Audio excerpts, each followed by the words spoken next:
Kira, through the chair. I'm happy to assist with that, to assist with the last query that the member raised about the Reserves Act and the RMA consultation. Just to clarify, the Reserves Act sets out the process for the council making decisions on the use of and activities on the reserve. Pardon me. The council will make sure that it follows all Reserves Act processes when making those decisions, and what the Reserves Act sets out is when consultation is required and when consultation is not required.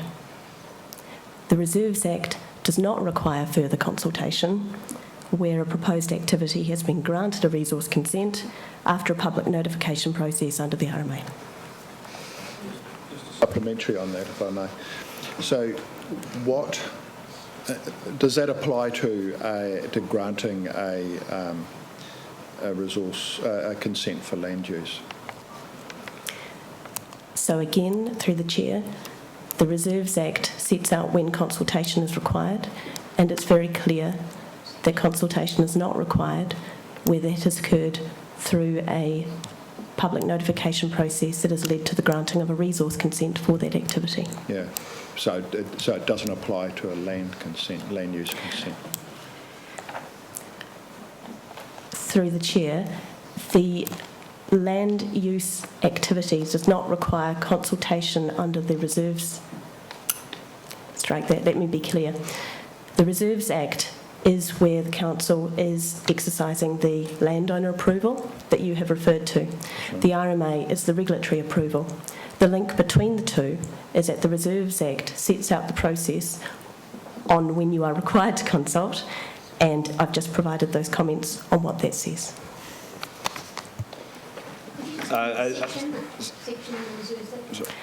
Through the chair, I'm happy to have a more detailed discussion on the legal aspects of this, and in the meantime just assist with general comments.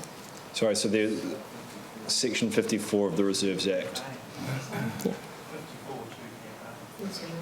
And if those are your questions, Member Gillen, will now move to questions from Member Cohen. No, I have supplementary questions, Mr. Okay. I'll turn on my ministry.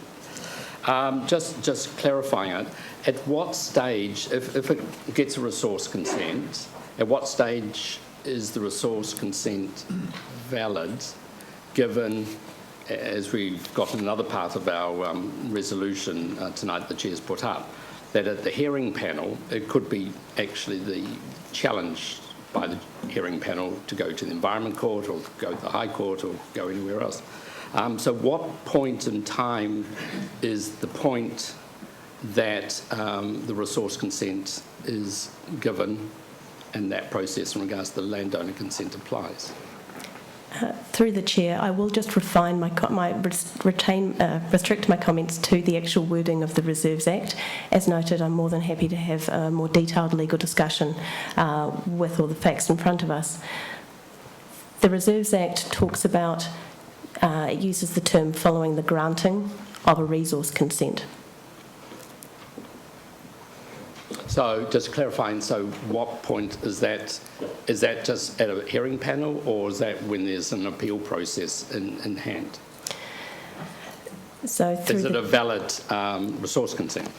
So through the chair, the Reserves Act talks about once the resource consent has been granted, it does not go on to say, and all appeals have been exhausted. Again, I can provide more detailed comments on that as appropriate with the facts in front of us. So what you're suggesting the Act says is that there's not, it doesn't have to be a final resource consent. It just has to be at some stage in the process a resource consent is given, even though it could be challenged. And still within the period to be challenged. Through the chair, I'm happy to, I consider that I've responded to that question, but I'm, again, happy to have a more detailed discussion on that, particularly on the hypotheticals, as I understand that we are in a hypothetical as no resource consent has been granted now. So again, more than happy to discuss this with more detailed facts in front of us. Further supplementary question. Currently, as you're aware, that we have a resolution that we've passed that even and I perhaps could read it out just in case you've forgotten. Intend to publicly notify that any new lease requests for activities proposed for the Northern Activity Zone of Takapuna Beach Reserve, even if not required by the Reserve Management Plan or relevant legislation, due to likely public interest in long-term arrangements impacting the reserve, noting that obviously it doesn't apply to the boating club, the beach cafe or the wakarama. So that resolution would have to be reversed by the board before you would be able to jump to the next one. Through the chair, I understand that the chair has already ruled on this point. No, he ruled on the point. The only thing that I actually brought to his attention at that stage is in regards to the difference between the wording of the two resolutions, which stated in the resolution passed in April was quite clear and unambiguous. I would have thought that all processes had been exhausted, both from the submitters and the applicant's point of view. And then at that point, whatever the final decision was, then it would be considered for landowner consent, whereas the resolution in front of us purely has it to the hearings thing, which could be who knows what. Through the chair, I'm happy to take that wording of the resolution that you've read out. It's easier to review something in writing and get back to you with comments. If it would satisfy the member Cohen, just because I can see where you're going with this, would it be better if we changed that last part of the resolution so it said until at least? Because then I can't see any inconsistency with the earlier resolution. So note that there is currently public resource consent, no further decisions relating to occupation on the Northern Reserve until at least the decision of the hearings panel has been made public. It's just simply restating that there's a process that we're going through and we will deal with the matter later. Would that satisfy your concerns? No, I prefer the wording of the original one, which clearly implies that the process is exhausted to the end from both the submitters and applicants' point of view. At that stage, at least, implies that you can give a landowner consent at that point, or that you can... So then we can move into that when we get into the debate itself, but the officers have provided their answers. So are there further questions from members? Then are members comfortable with us moving into the debate? I'm just trying to look up a minute. Sorry, your speaker box member O'Connor? I was just going to question, we did, I think it was about the June, or we did question the validity of accepting these, and did we get an outcome, whether these are acceptable, these... So member O'Connor would like a statement as to what the outcome was of we the brought board's it up at a queries meeting. around that. I think it was either June or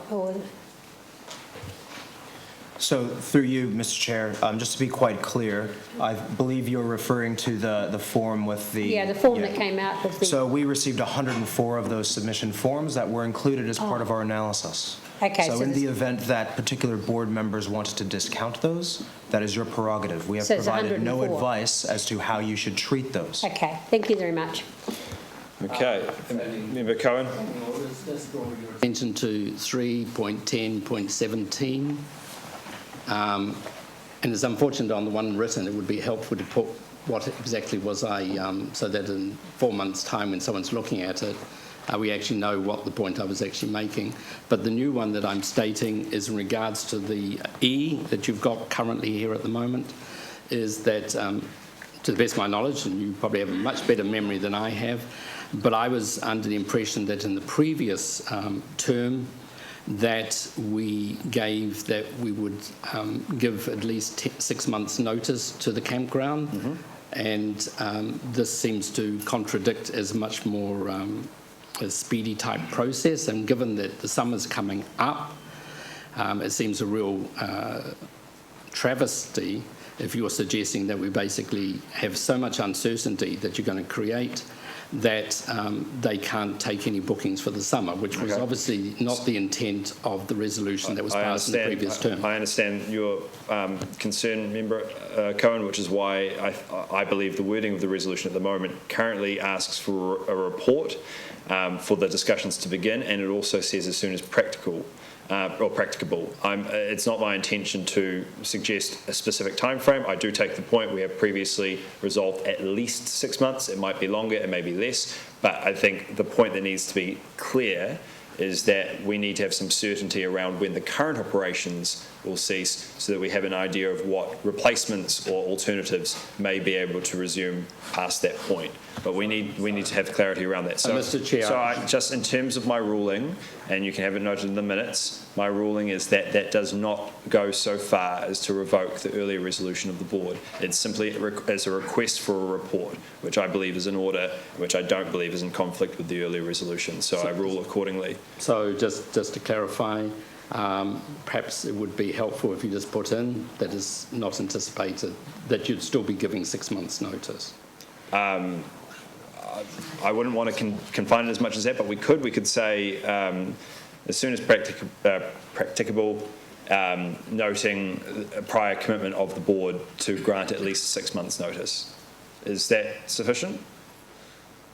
As long as Member Hale is comfortable with that being incorporated, I'm happy for that to be made.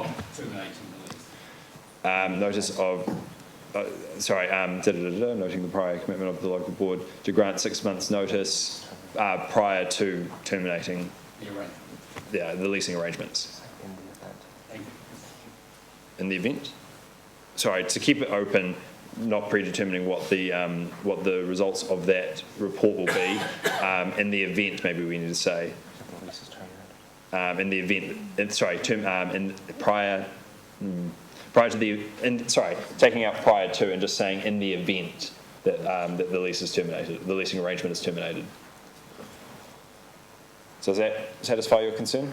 Well, at least make more certainty in Okay. area of uncertainty. Right, so that's clear enough. Are there any further questions, members? Member O'Connor. Why have we got number C in it all? Note that the board's concerned over how the informal feedback process has been influenced by interest groups on all sides and the impact this has had on the outcome. Why have we got that there, number C? When I'm allowed to make my speech, I'll address that, Member O'Connor. Well, but it's not a point that can be addressed by officers. Well, obviously, the interest groups on their own have given publicity, which is more than the publicity we bothered giving it. Member O'Connor, I think we're moving into debate by default. So unless there are any further questions of officers, we'll now move into the debate on the item. I'm just wondering if Mr. Billings got any amendments that would like to put forward? That will have to be done during the course of the debate. So we'll move to the debate now. And as I've moved the recommendations as they are there, and they're seconded by Member Hale, I'll take my speaking turn at the outset and use this as an opportunity to make my speech. Because I think it's worth noting that despite everything that's occurred at this meeting up until now, and despite the rhetoric and the side comments that have been made, honestly, at moments like this, I'm so extremely proud to be part of this incredible community. It is a community that is passionate about the area that we live in, so passionate that they want to, that they are determined to see the way, our way of life enhanced and protected. And I think it's only appropriate that we do start this process by thanking some of the people who have involved themselves in this 2-year process leading to today, in particular Jan, Gavin and John from the Safe Takapuna Beach Holiday Park, and also Dave Booth, who took us aside and presented to the board the page when he first set it up. I think it's important that we do thank also Simon, and I'm not sure if Simon's still here, I think he may have gone, but Simon from the Friends of Takapuna Beach Reserve.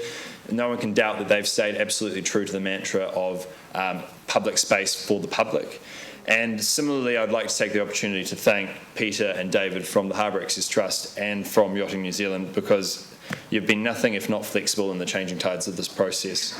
So we have no doubt as a board that all of you have a genuine interest in seeing this land used to its full potential, in this area used to its full potential. And even though you may disagree on how that's best achieved, your passion is absolutely brilliant, and I can't thank you enough from that point of view, and we can't thank you enough for that. So in fairness to you, And as promoters of the various different options, I think it's incumbent upon the board tonight that we do make a final decision and that we stick to it. And so members, tonight we are considering, yes, this feedback report, and you'll notice that the recommendation of officers is only that we receive the report. But I think it's important, and recognising that officers have had an extremely difficult job getting it to this point tonight, but we owe it to everybody here today and everyone who will watch this webcast when it is put up online, that we have to give a clearer indication of where the board would like to be and where we'd like this process to head. So here's how I personally see this issue. On the one hand, we have a group of local residents who have a proposal that they believe will open up the land for public access, that will provide that access and amenity, and that will end commercial activity on the northern reserve of the Takapuna beach. On the other hand, we have another group of local residents who zealously defend that the continuation of the Takapuna Beach Holiday Park is the only way to preserve the future opportunities on this land, but also to ensure that there's continued economic development within our board area and also to the council's coffers, and also to respect the historic use of this land. And then, of course, the somewhere between in both cases, but essentially what is the third option, unstructured access to the public land. So these are not new ideas. These were the same ideas that were put in front of the board in 2012, and that back then we went out to the community and said, blank sheet of paper, this is the reserve, what would you like to occur here? And after reading over 3,000 pages of submissions, sitting through over a week of public hearings, all the emails, the petitions, the letters to the editor, the editorials, we as a board collectively and as a group agreed on what was and is the best use for that land. We said open it up, make it available to the public, and also, as far as we could see, give access to the only flat open reserve land on the Takapuna beachfront. It's what the council intended, North Shore City Council intended in 2003. It was further affirmed when they gazetted the land in 2007, and fundamentally, it's common sense. In fact, to quote Member O'Connor back in 2002, who recommended that, quote, the caravan park site become public open space for everyone to enjoy, and does not agree with the options that were put forward at that time, because they are contrary to the original intent of the former Takapuna City Council when it purchased the property for public use as open space, end quote. So obviously, after we went through that reserve management plan process, the board endorsed a way forward. And that, and to our mind, as we all know, included a community marine activity hub. The hub, the facility, would occupy 10% of the reserve at the back end of the beach, at the back end of the reserve itself, and would largely replace the land that it would occupy through a relatively clever design with the green open space roof. That's barely 10% occupation for 90% utility as public, open, unstructured space, compared with what was the perception, and for many is still the perception, no public open access at this present time. Community facilities are the cornerstones of parks right across the city. We've already heard about the pump house on Killarney Park, the lake house on Barry's Point Reserve, Wakateri down on Narrow Neck. We've also got the observation post up at Kennedy Park. They are cornerstones because they draw people into those reserves, and if we use those examples, plus any of the sports parks within the inland and all the football clubs associated with those, if we use those as examples, you have to say that the proposal of the SEMA is one of the least intrusive options that has ever been seen by this board or any of its predecessors. And so since then, the Harbour Access Trust, in good faith, filed for a public resource consent, embarked on a fully public process for that at their own expense, and to see if they could achieve this laudable goal of 10% occupation for 90% utility. We've developed a concept plan, we've had an election in that time, we've also called and considered reports for alternative locations in Takapuna and away from Takapuna, and now we've got this feedback exercise, and we need to be clear, because it has been said, but it needs to be stated emphatically, that we were very clear at the outset, this is a non-statutory process. It's not a referendum, it wasn't a scientific survey, there was no sample population taken, it's not notification under the Reserves Act, it's not notification under the RMA, and I'm sure that is probably why less than half of the respondents identified as locals that over a third, we also had a third of the responses that were prompted or altered. And in addition to this, and as cause for concern, the reliability of the feedback numbers can't be certain because we don't know how many of the forms were double-handled before they returned to the council.